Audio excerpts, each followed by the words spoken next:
Assalamualaikum warahmatullahi wabarakatuh. Perkenalkan, saya Nurul Adharini Mutiapan Siraju. Saya Fauzia Marvella. Kami mahasiswa Universitas Pamulang, Fakultas Ekonomi Bisnis, Prodi S1 Akuntansi, akan mempresentasikan materi dari mata kuliah Manajemen Strategik dengan dosen pengampu Ibu Indawati, SEM, MMAK. Kami akan mempresentasikan materi pertemuan 3 yang berjudul Strategi dalam Proses Manajemen Strategi. Langsung saja masuk materinya. Yang pertama ada abstrak. Manajemen strategi adalah proses berkesinambungan yang mencakup perumusan, implementasi, dan evaluasi untuk menyelaraskan visi, misi, serta tujuan organisasi dengan aktivitas operasional.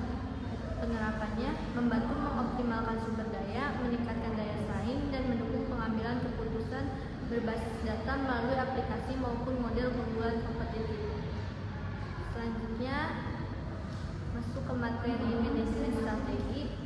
Strategi dalam manajemen strategi adalah rencana aksi jangka panjang untuk mencapai tujuan perusahaan yang dihasilkan dari proses manajemen strategi itu sendiri. Jadi strategi itu bisa kita bayangkan seperti sebuah peta jalan. Ia adalah rencana jangka panjang yang membantu organisasi mencapai tujuan. Selanjutnya yang kedua ada proses manajemen strategi. Proses manajemen strategis adalah siklus analisis, perumusan, implementasi, dan evaluasi yang berkelanjutan untuk menetapkan tujuan jangka panjang organisasi. Prosesnya bersifat siklus mulai dari analisis, situasi, perumusan strategi, implementasi strategi, lalu evaluasi. Nah, setelah evaluasi, siklus ini akan kembali lagi ke analisis. Dengan begitu, organisasi bisa terus beradaptasi terhadap perubahan lingkungan. Selanjutnya ada 3 tahapan pokok manajemen strategi. Yang pertama, perumusan strategi, yaitu menetapkan visi, misi, profil organisasi, menganalisis peluang dan ancaman, memilih strategi induk dan sasaran jangka panjang. Jadi hasil dari analisis itu menjadi dasar untuk memilih strategi utama dan tujuan jangka panjang. Perumusan strategi memastikan organisasi punya arah yang jelas, fokus pada prioritas, dan siap menghadapi perubahan lingkungan. Selanjutnya yang kedua ada implementasi strategi, yaitu menetapkan sasaran tahunan, kebijakan, menggerakkan sumber daya, motivasi, dan melembagakan strategi. Jadi tahap ini tuh adalah tahap mengubah rencana menjadi tindakan nyata. Setelah strategi dirumuskan, organisasi menetapkan sasaran tahunan dan kebijakan pendukung, lalu mengalokasikan sumber daya seperti SDM, dana, dan teknologi. Pada tahap ini juga dibangun sistem motivasi kepemimpinan dan budaya kerja yang mendukung strategi. Intinya, implementasi strategi memastikan apa yang sudah direncanakan benar-benar dijalankan dalam aktivitas sehari-hari sehingga visi dan misi bisa tercapai. Selanjutnya, ketiga, ada pengendalian dan evaluasi. Melakukan pengawasan dan evaluasi agar strategi berjalan sesuai dengan rencana. Pada tahap ini, organisasi melakukan monitoring, pengukuran kinerja, serta membandingkan hasil dengan target. Jika ada penyimpangan atau hambatan, akan dilakukan perbaikan atau penyesuaian strategi. Selanjutnya, aplikasi manajemen strategi. Tujuan aplikasi manajemen strategi itu ada 5. Yang pertama, menyelaraskan visi, misi, dan tujuan organisasi dengan aktivitas operasional. Jadi aplikasi ini membantu supaya pekerjaan sehari-hari karyawan sesuai dengan arah besar perusahaan. Jadi bukan hanya bekerja, tapi bekerja dengan tujuan yang mendukung visi misi organisasi. Yang kedua, mengoptimalkan penggunaan sumber daya seperti sumber daya manusia, keuangan, teknologi. Jadi perusahaan punya sumber daya terbatas. Aplikasi ini membantu mengatur supaya semua digunakan seefisien mungkin, tidak boros, dan tepat sasaran. Yang ketiga, meningkatkan daya saing dan kinerja organisasi. Dengan strategi yang jelas dan terpantau, perusahaan bisa lebih cepat beradaptasi dengan perubahan, meningkatkan kualitas, dan tetap lebih unggul dibanding pesaing. Yang keempat, memudahkan pemantauan kinerja melalui indikator terukur seperti KPI dan Balanced Scorecard. Aplikasi menyediakan alat ukur yang jelas seperti KPI, sehingga manajemen bisa tahu mana target yang tercapai, mana yang belum. Jadi kinerja bisa diukur dengan data, bukan hanya sekedar perkiraan. kelima, mendukung pengambilan keputusan yang cepat dan berbasis data. Karena semua informasi sudah tercatat dan tersedia di aplikasi, pimpinan bisa mengambil keputusan lebih cepat dan akurat berdasarkan data, bukan hanya firasat. Selanjutnya, ada contoh penerapannya. Yang pertama, pada perusahaan manufaktur, menggunakan balanced scorecard untuk menilai produktivitas, kualitas, biaya, dan kepuasan pelanggan. Sehingga perusahaan tidak hanya fokus pada keuntungan, tetapi juga menjadi mutu, efisiensi, dan daya saing. Selanjutnya, yang kedua, pada perguruan tinggi, menerapkan aplikasi manajemen strategi untuk mengembangkan mutu akademik, akreditasi, dan pengelolaan SDM, sehingga kualitas dan daya saing kampus lebih terjaga. Selanjutnya ada contoh softwarenya. Yang pertama ada Clearpoint Strategi. Platform ini membantu menyelaraskan aktivitas tim dengan tujuan strategis dan mendukung berbagai kerangka kerja, sehingga memudahkan dalam memantau kinerja, membuat laporan strategi, dan memastikan semua kegiatan selaras dengan arah organisasi. Yang kedua ada SAP. SAP adalah Sistem Perangkat Lunak Enterprise Resource Planning atau ERP yang terintegrasi dirancang untuk mengelola dan mengintegrasikan berbagai proses bisnis dalam satu platform terpusat.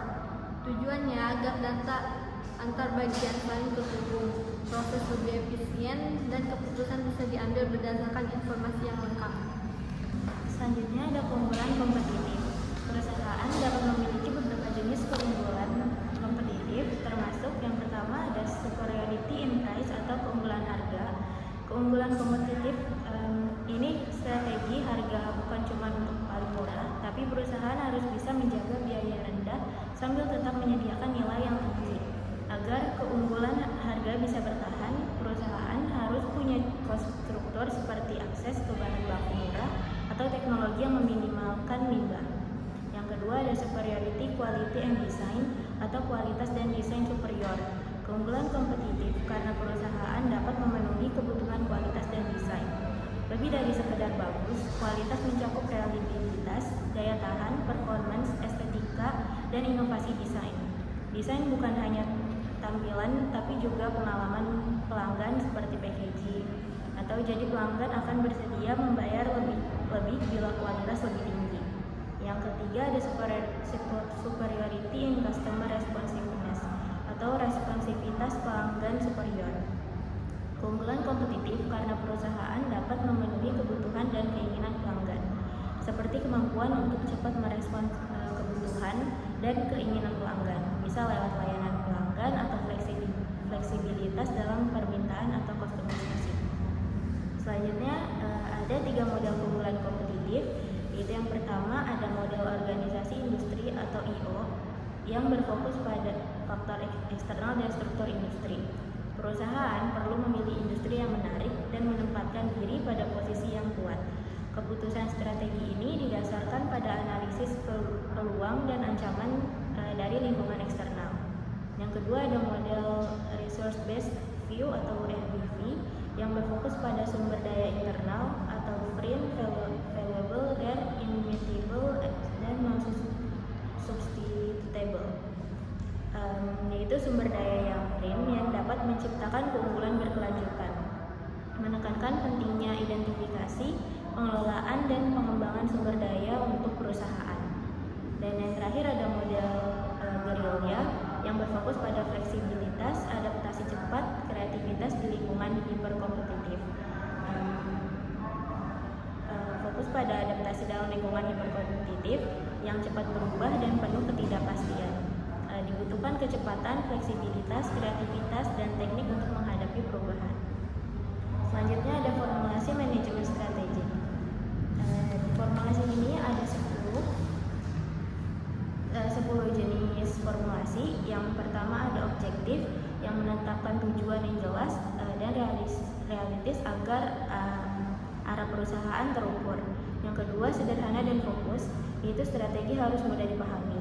Yang ketiga memilih segmen pasar dan potensi laba tinggi, menyusun strategi promosi dan distribusi yang sesuai, mengelola SDM secara optimal untuk meningkatkan produktivitas, menyediakan laporan keuangan yang akurat sebagai dasar pengambilan keputusan, mengendalikan penggunaan dana agar tetap liquid dan efisien, mengembangkan bisnis secara bertahap, mengetahui siklus bisnis, dan menyusun strategi untuk kebutuhan sekaligus untuk yang keberlanjutan. Yang terakhir ada strategi umum.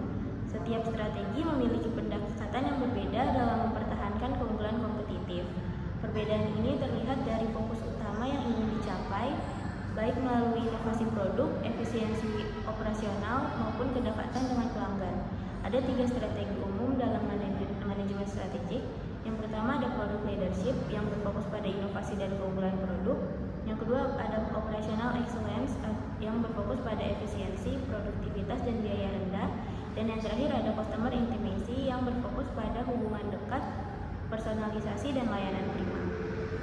Kesimpulan dari semua materi yang disampaikan pada saat ini yaitu manajemen strategi menjadi kunci keberhasilan organisasi dalam menghadapi persaingan dengan mengelola sumber daya secara efektif, memilih strategi yang tepat, serta konsisten menjalankannya demi berkelanjutan jangka panjang.